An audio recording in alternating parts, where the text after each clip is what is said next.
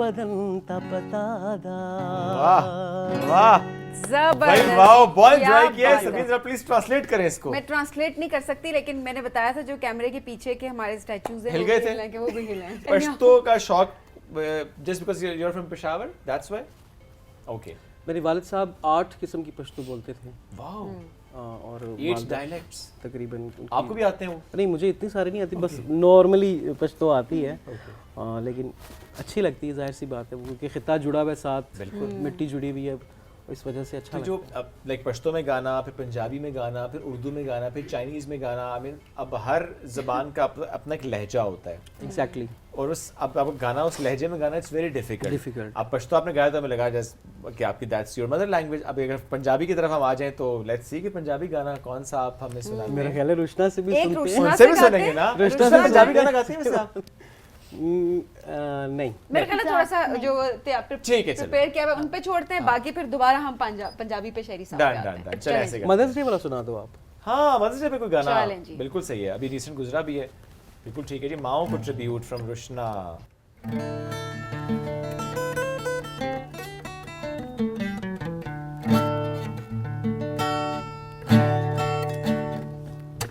ओ प्यारी माँ तो मेरा प्यार है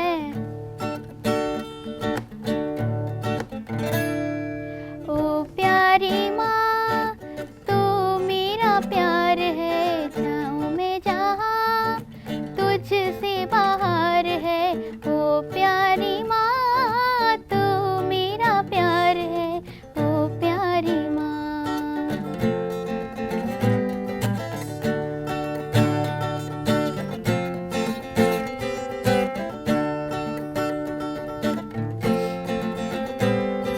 दुनिया है रोशन मेरी तेरे ही दम से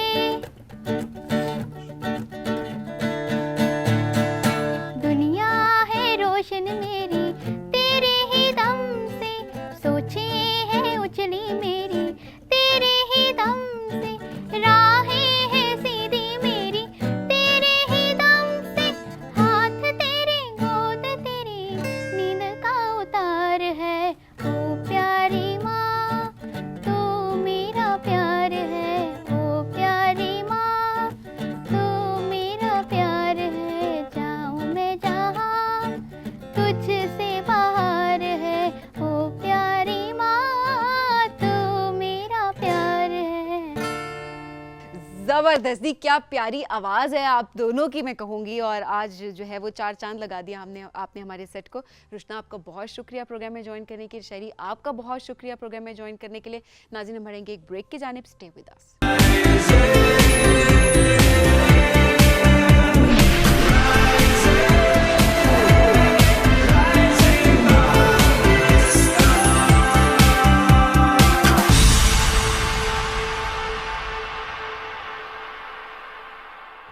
वेलकम बैक। राइजिंग पाकिस्तान में एक बार फिर कहते हैं खुश आमदीद। जब हम एजुकेशन की बात करते हैं और स्पेशली अगर हम स्कूल लेवल की बात करें, जो इस पे ज़्यादा फोकस किया जा रहा होता है कि जब बेस बनती है और वो स्ट्रांग होती है तो फिर हमें आगे चीज़ें बेहतर होती नज़र आ रही होती हैं।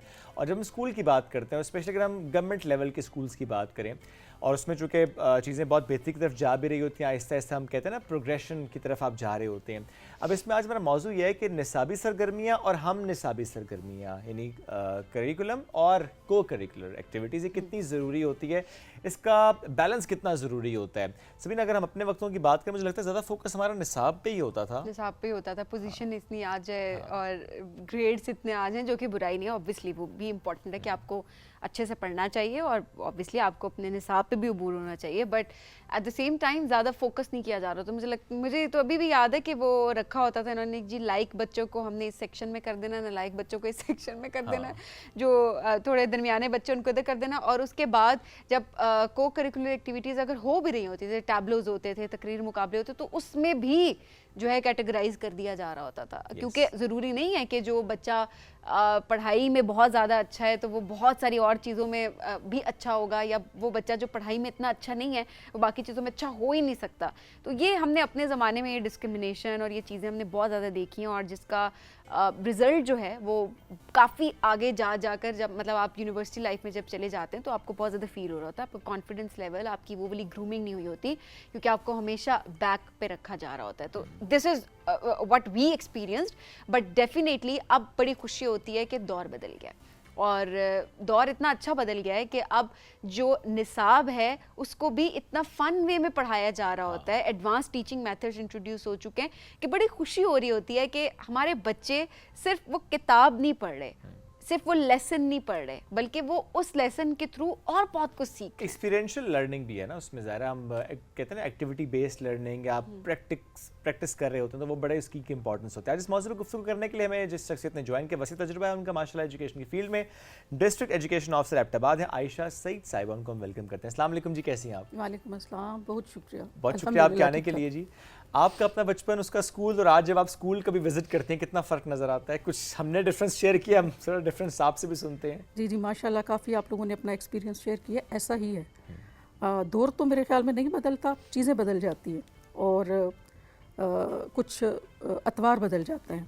तो अल्हम्दुलिल्लाह हमारे डिस्ट्रिक्ट एबटाबाद में भी बहुत हद तक आपने कहा कि लर्निंग को फ़न बनाया है, तो we are trying to make learning a fun for students, ताकि वो जो एक टिपिकल स्टाइल, वो जो एक रवायती अंदाज़ है, बुक बच्चे तक उस रवायती अंदाज में ना पहुंचाई जाए। जो कंटेंट है उसको प्ले वे में या मुख्तलिफ एक्टिविटीज़ डिज़ाइन करके बच्चे तक पहुंचाया जाए। ग्रेट। और अल्हम्दुलिल्लाह केपी में तो आपको पता होगा कि नेशनल करिकुलम है सारे डिस्ट्रिक्ट्स में, और बहुत एक्टिविटी बेस्ड लर्निंग है। Curriculum in itself is quite an interesting thing for kids, कि उसमें एक्टिविटीज़ हैं और उन एक्टिविटीज़ के अगेंस्ट टीचर्स को ट्रेनिंग्स दी जाती हैं। माशाल्लाह हमारी जो CPD का यूनिट है उसमें कॉन्टीन्यूस प्रोफेशनल डेवलपमेंट टीचर्स की जाती है। How to deal with the book, how to deliver the content in different way to the children. तो मुस्तकिल और मुसलसल हमारे असातिज़ा नई नई स्ट्रेटजीज़ इंट्रोड्यूस करते हैं और नए मेथड्स से कोशिश करते हैं कि कंटेंट को बच्चे तक और ऐसे में पहुंचाया जाए। बच्चों में कितना आप फ़र्क देखती हैं, कितना डिफरेंस आता है, क्या उनकी स्किल्स हैं जो कि इन्हेंस होती हैं? डेफिनेटली बच्चों में भी इस चीज़ से काफ़ी हमें नुमायाँ तब्दीली देखने में नज़र आती है।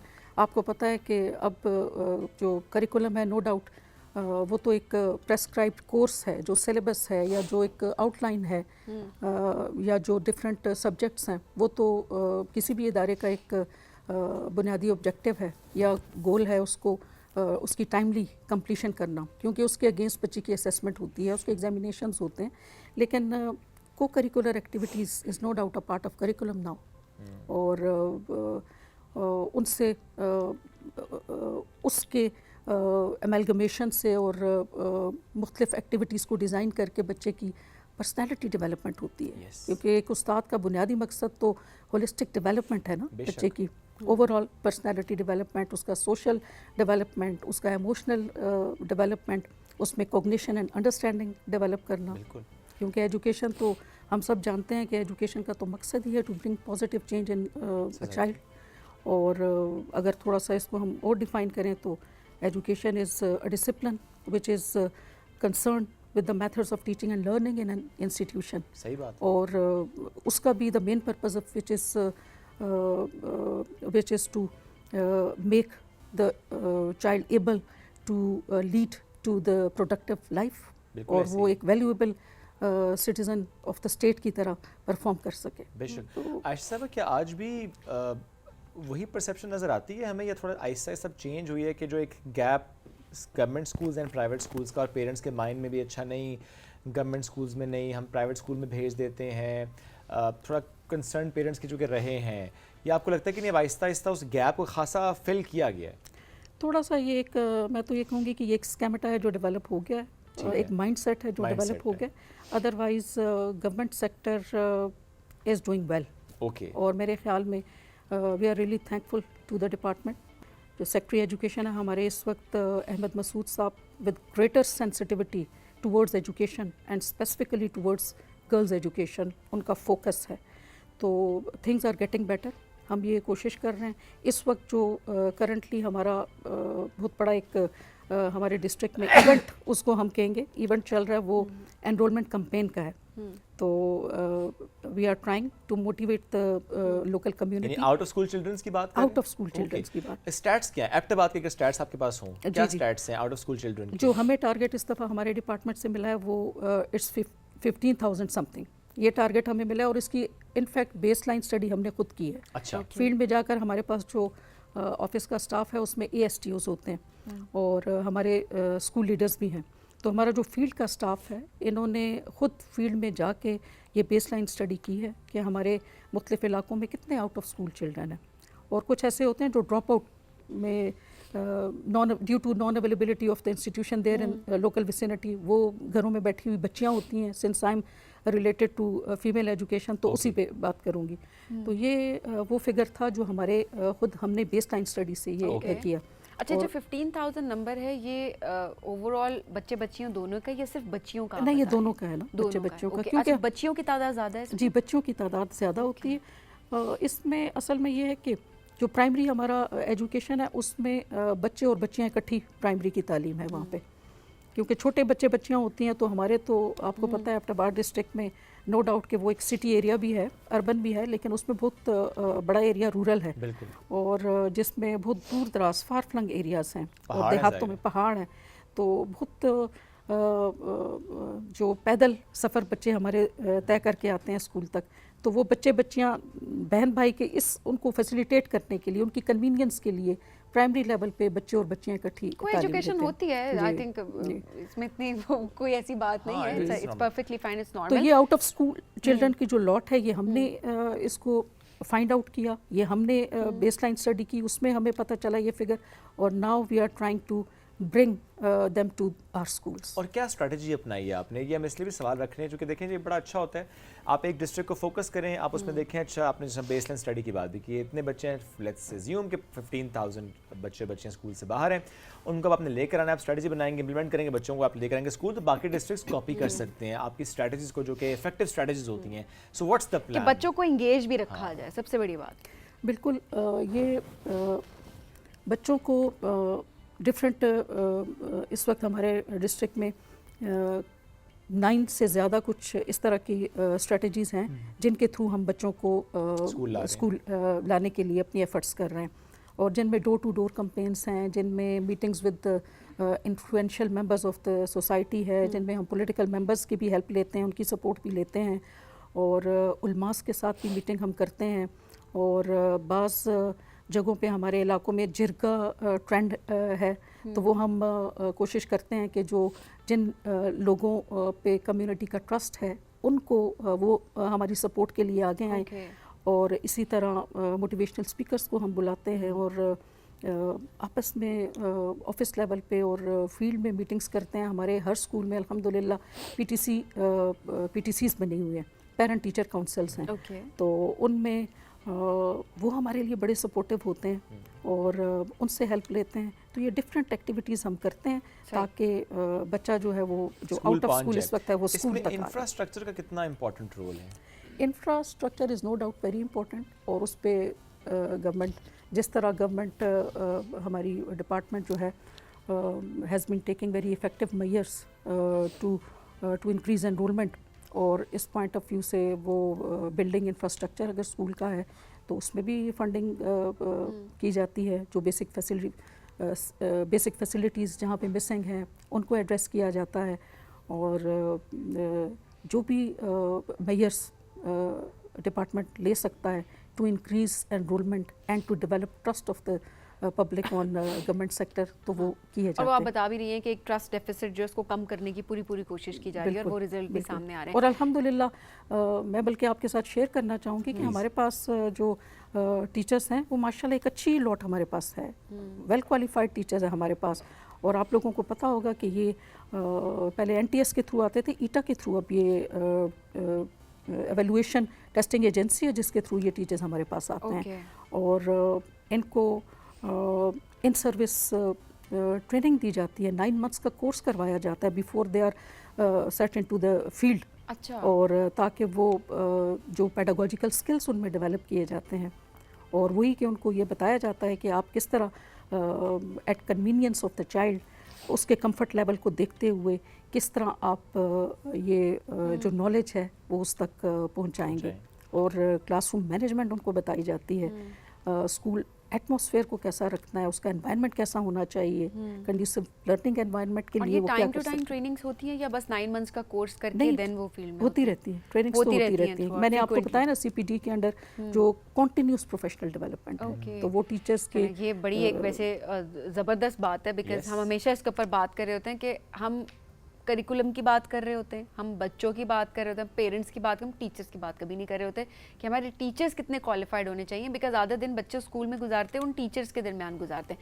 वो टीचर्स का बहुत किरदार है कि वो बच्चों को पढ़ाते किस तरीके से हैं, और फिर सिंक होना पेरेंट्स और टीचर्स का आपस में भी सिंक ना। होना बहुत ज़्यादा ज़रूरी है। तो वो जिस तरह आप बता रही हैं कि पीटीसीज आपने बनाई हुई है, पेरेंट टीचर काउंसिल बनी हुई है, हमारे काउंसिल schools बनी में हुई भी। है, और उसमें जो है इंटरेक्शन होती रहती है, बिल्कुल parents से। इंटरेक्शन होती है। और ये जो टीचर्स की आपने बात की, तो teachers is directly linked with the child, तो मेरे ख्याल में उस्ताद से ज़्यादा तो वो पेरेंट्स से ज़्यादा क्लोजर है, क्लोजर टू द चाइल्ड ना। यस। और अब मैं बच्चे ज़्यादा आपको connect बड़ी करते हैं। इंटरेस्टिंग एक बात यहाँ पे बताऊँ कि मेरी बच्ची अब तो माशाल्लाह she is in grade 7th, वो ग्रेड 1 में थी आई थिंक या 2 में थी।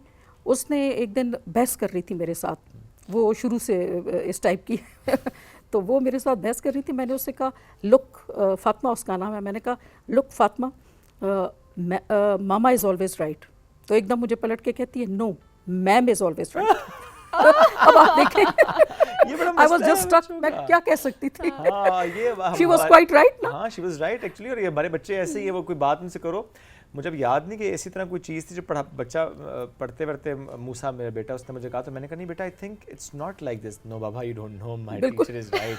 तो वो कहते हैं माँ बाप को कुछ नहीं पता, जो टीचर को पता है वही ठीक है। अच्छा, वो देखिए ना, अच्छी बात है वो जो स्पेस है ना, हम जो पहले हम जिक्र भी कर रहे थे अपनी ओपनिंग में भी हम बात कर रहे थे कि हमारे ज़माने में हम टीचर से बात करें, अगला सवाल करते हुए जो है हमें डर लग रहा होता है। बिल्कुल यही अब डर शुक्र है वो ख़त्म हो रहा है, वो स्पेस दी जा रही है बच्चों को कि टीचर और जो स्टूडेंट है वो आपस में कनेक्ट कर सके, ताकि बच्चा 10 बार भी सवाल पूछे तो वो पूछने की उसमें कॉन्फिडेंस हो। अब तो इनफैक्ट हम बच्चे को मोटिवेट करते हैं टू आस्क क्वेश्चंस। Yes. बेटा, unless you ask question how will you understand. आप ये देखिए, अब तो जितनी अच्छी यूनिवर्सिटीज़ हैं वहाँ पे तो शायद पढ़ाने का तरीका भी ऐसे है कि वो आप कहते हैं कि आप पहले से पढ़ के आएंगे, आपके क्वेश्चंस के मार्क्स होंगे, और दैट टू क्वालिटी क्वेश्चंस के मार्क्स। ये नहीं you can ask question for the sake of asking questions, हाँ, क्वालिटी क्वेश्चन कि जो वैल्यू ऐड करे उस डिस्कशन में, तो ये बड़ा अच्छा, बाहर ज़रूरी की जिस होता तरह है। से बात करें शोएब, आयशा भाई ज़रूर बताइएगा कि क्या इंटरनेशनल ट्रेनिंग्स भी करवाई जाती हैं या इंटरनेशनल ट्रेनर्स को बुलाकर भी ट्रेन, ये आई एम जस्ट आस्किंग कि कोई चीज़ इस तरह की पाइपलाइन में हो, या ये बड़ी ज़रूरी चीज़ होती है। मैंने कुछ ऐसे एक्सचेंज प्रोग्राम्स देखे हैं जिसमें जब टीचर्स बाहर जाते हैं एक्सचेंज प्रोग्राम पे, जब वो वापस आते हैं अपनी कम्युनिटी को सर्व कर रहे होते हैं, तो वो एक बड़ा ही डिफरेंस exposure लेकर नज़र आ आते रहा है, हैं। Different exposure. और वो बाकी अगर 50 टीचर्स हैं तो वो एक टीचर स्टैंड आउट कर रहा होता है, कर रही होती है, जो कि बाहर से ट्रेनिंग लेकर आए हुए हैं। बिकॉज देखिए, अब दौर बदल रहा है, हमने अपने बच्चों को ग्लोबल अपॉर्चुनिटीज़ के लिए तैयार करना है, तो ग्लोबल टीचिंग स्टैंडर्ड्स के मुताबिक भी तो हमें चलना होगा ना। ऐसा ही है। ये जो मैं आपको बता रही हूँ कि हमारी इंडक्शन प्रोग्राम जो चल रहा है या जो सीपीडी की ट्रेनिंग्स हो रही है, ये माशाल्लाह बड़े मॉडर्न डिज़ाइन पे हैं ये सारी। और ये माशाल्लाह जितनी भी मॉडर्न टेक्नोलॉजी है उससे टीचर्स को इंट्रोड्यूस करवाते हैं। और नो डाउट मुख्तलिफ इंटरनेशनल प्रोजेक्ट्स हैं उनके अंडर भी टीचर्स को ट्रेन किया जाता है। इस वक्त प्रेजेंटली हमारा AAR जापान के साथ हमारी जो टीचर्स हैं उनको ट्रेनिंग दी गई है और वो हमारे इदारों को फैसिलिटेट कर रहे हैं जो माइनर जिनमें थोड़ी सी कोई भी न्यूरो लिंग्विस्टिक और हाँ थोड़े से इस तरह के जो प्रॉब्लम विजुअली इम्पेयर्ड हैं या अदरवाइज माइनर जिनमें प्रॉब्लम्स हैं उनको उनके लिए फैसिलिटेशन इदारों में किया जा रहा है। उनके लिए बहुत ज़्यादा ज़रूरी है। ये सबसे इम्पॉर्टेंट इशू है इस वक्त, चूँकि इनकी तादाद बहुत ज़्यादा होती जा रही है, तो इसलिए inclusivity is very very important for everyone, क्योंकि हर किसी का स्किल डिफरेंट है, हर किसी की स्ट्रेंथ डिफरेंट होती है, उसका अंदाज डिफरेंट होता है पढ़ने का, सीखने का, समझने का। तो हमें अपने टीचिंग मेथड्स में ये चीज़ें अडॉप्ट करनी है ताकि हम सब बच्चों को साथ लेकर चल सकें। गवर्नमेंट सेक्टर पे भी इसमें काम हो रहा है। हमारे स्कूलों में माशाल्लाह रैंप्स कंस्ट्रक्ट हो रहे हैं और उनको फैसिलिटेट ऐसे बच्चों को फैसिलिटेट करने के लिए जो माइनर डिसेबिलिटीज़ के साथ हैं, जिनको हम अपने इदारों में नॉर्मल बच्चों के साथ रख सकते हैं, उनके लिए माशाल्लाह गवर्नमेंट इज़ वेरी सेंसिटाइज्ड और उनके लिए मुख्तलिफ इदारों में चाइल्ड फ्रेंडली एटमॉस्फेयर उनके लिए डेवलप किया। बहुत ज़रूरी है कि वो एटमॉस्फेयर ऐसा हो ताकि एक्सेसिबल हो जाए आपके लिए वहाँ पर पहुँचना। अच्छा, अभी आपसे पहले जो हमारा मौजूद था वो चाइल्ड लेबर के खात्मे से मुतालिक भी हम बात करते हैं, ओवरऑल जो पाकिस्तान की सिचुएशन है। सो मैं ज़रूर आपसे ये सवाल भी करूँगा, एबटाबाद में जब आप लोगों ने ये स्टडी किया कि 15,000 स्टूडेंट्स आउट ऑफ स्कूल हैं, सो क्या इसमें ये मामला था इन्फ्लेशन वाला मामला, या ये कि अच्छा बच्चों से मजदूरी करवानी है या बच्चे एक एसेट हैं तो इसलिए हम बस बच्चों को कहीं ना कहीं भेज दे काम कर लें, ये वाला एस्पेक्ट भी है वहाँ पे या ये नहीं है? नहीं है बिल्कुल। अच्छा। क्योंकि एबटाबाद दो इट्स अ मॉडर्न सिटी, लेकिन मैंने आपको बताया कि उसका एक बहुत बड़ा एरिया जो है वो रूरल भी है, जिसमें हमारे बहुत दूर दराज के सर्कल्स हैं। सर्कल बोई है हमारा, बीरोट है, लोरा का साइड है, तो ऐसे एरियाज़ हैं। नथ्या गली हमारा एक एरिया है। ऐसे एरियाज़ हैं जहाँ पे पॉवर्टी लेवल बहुत ज़्यादा है। तो जब हम ये मैंने आपको बताया कि मुख्तलिफ एक्टिविटीज़ करते हैं, तो हमारे जो ASTOs हैं, जो फील्ड ऑफिसर्स हैं, वो डोर टू डोर कैंपेन भी करते हैं। तो बाज़ घरों में बड़ी with special reference to girls education बड़ी रिलक्टेंसी है, still people are reluctant to send their girls to schools.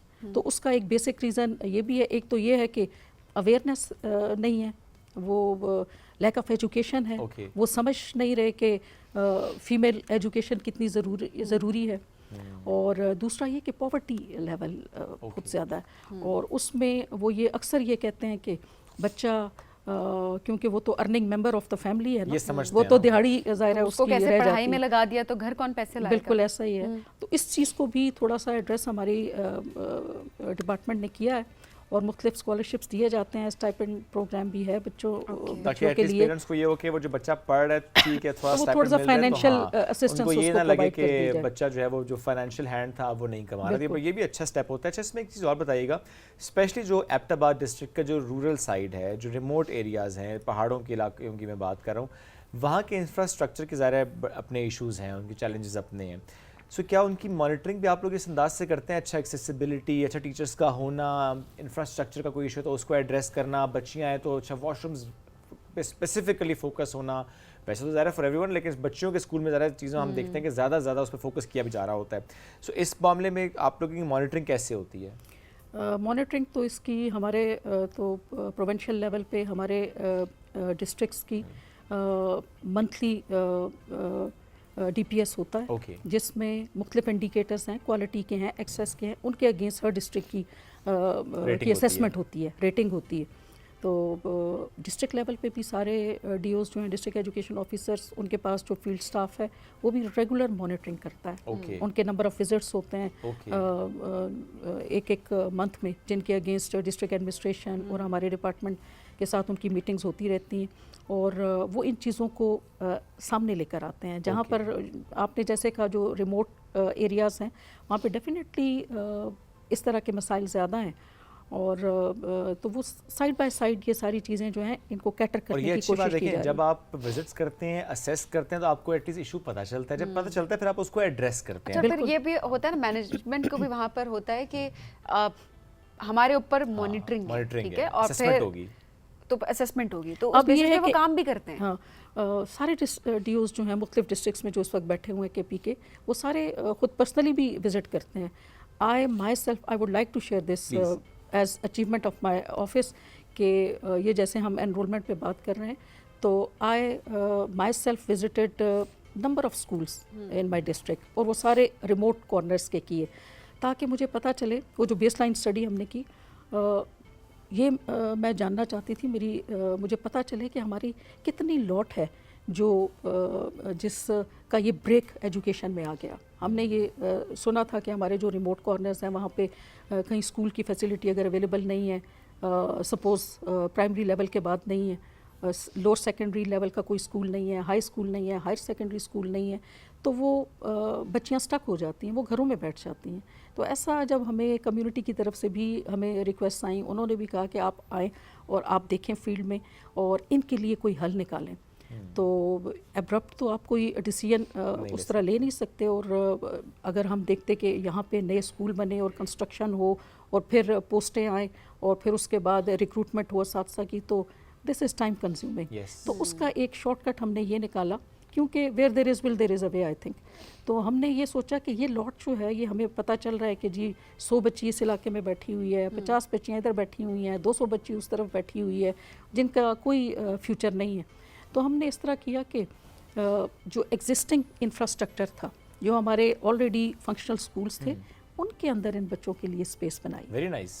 वो जैसे मैं आपको कह रही हूँ कि ज़ाहिर है एक इंटेंशन थी, विद ऑल गुडविल हमने ये एक इनिशिएटिव लिया हमारे डिस्ट्रिक्ट ने, और इस वक्त मोर दैन 22 हमारे ऐसे इंस्टीट्यूशंस हैं जो नॉन डेवलपमेंटल बेसिस पे, प्योरली ऑन नीड बेसिस, हमने वहाँ पे हाई और हायर सेकेंडरी की फर्स्ट ईयर की क्लासेस शुरू की हैं। और इस वक्त by the grace of almighty Allah, I am so happy, I am so proud to share this figure with you कि हमारा इस वक्त अबव 1000 बच्चियां वहाँ पे जो है वो ड्रॉप आउट हमने रिटेन किया। तो देखिए 15,000 का टारगेट है, 1000 कर लिए तो ऑलरेडी हमने इस तरह किया, तो वो अल्हम्दुलिल्लाह इसमें क्रेडिट मेरी टीम को भी जाता है, मेरे ऑफिस की टीम को जाता है। Yes, it's always a team work. और अल्हम्दुलिल्लाह कम्युनिटी की तरफ से बड़ा पॉजिटिव फीडबैक इस चीज़ का हम है। ये चाहेंगे कि और मज़ीद आप लोग अच्छा काम करें, बिकॉज ये अच्छी बात होती है कि जब आपको एक रिस्पॉन्सिबिलिटी दी जाती है और आप उस रिस्पॉन्सिबिलिटी को बहुत अच्छे तरीके से निभा रहे हैं, सिर्फ ड्यूटी समझ के नहीं कर रहे होते, बल्कि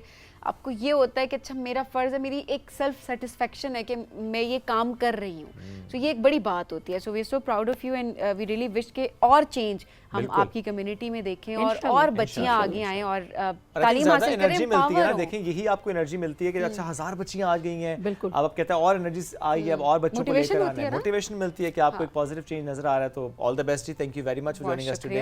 it was nice having Ayesha साहिबा। हमें बढ़ना है आपसे ब्रेक के लिए ना, बल्कि इजाजत लेनी है आपसे, क्योंकि वक्त बड़ा मुख्तसर था, खत्म हो गया हमारे इस शो का वक्त। आपसे दोबारा मुलाकात कल करेंगे। अपना फीडबैक आज के शो से मुतालिक जरूर दीजिएगा। अल्लाह हाफिज़।